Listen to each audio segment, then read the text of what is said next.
She took credit for 3 years of my work. Then this happened.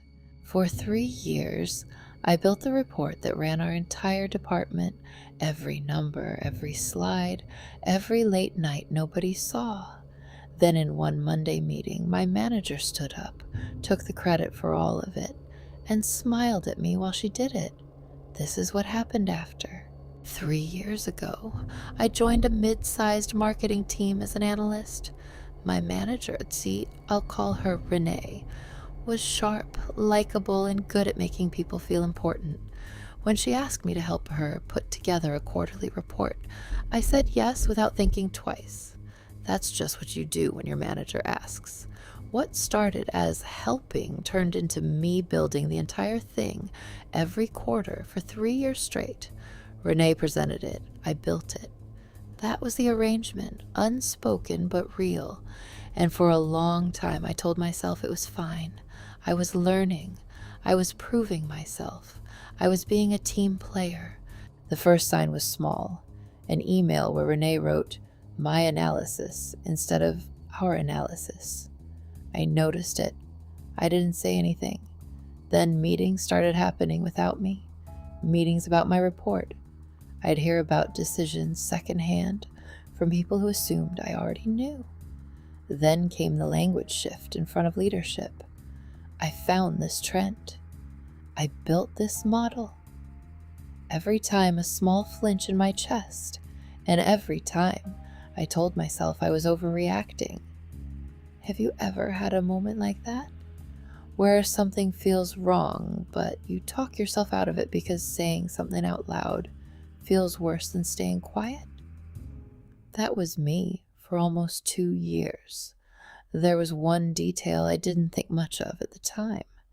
Renee had started copying our VP directly on emails I sent her. Just her and the VP, not me. I thought it was just her being thorough. It wasn't. The quarterly review meeting, 20 people in the room, plus the regional VP dialed in remotely. Renee stood up, clicked to the first slide, a slide I had built at 11 p.m. 2 nights earlier, with data I had personally pulled and cleaned. She said, "I want to walk you through the analysis I put together this quarter. Not we, not my team." She went slide by slide, explaining insights I had written in my own words, in my own voice 3 days earlier.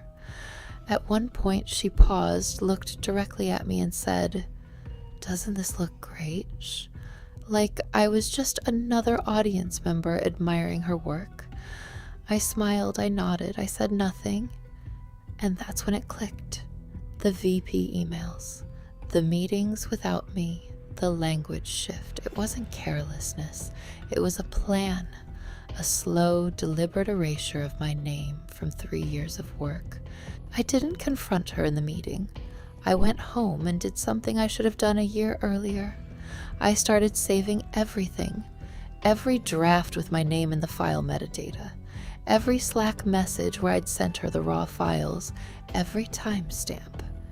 2 weeks later, the VP reached out to me directly, not Renee, asking a technical question about her report that only the person who actually built it could answer.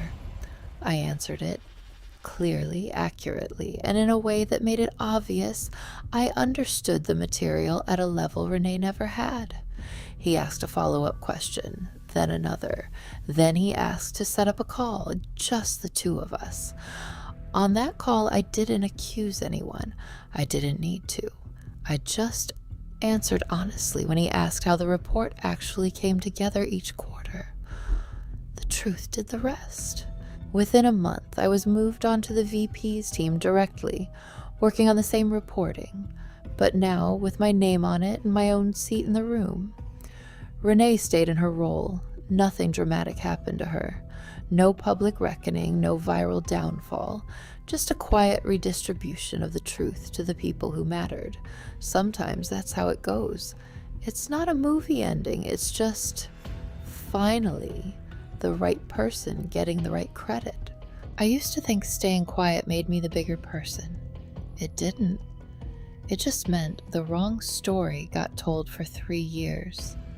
If you've ever felt your work disappearing into someone else's name, this is your reminder.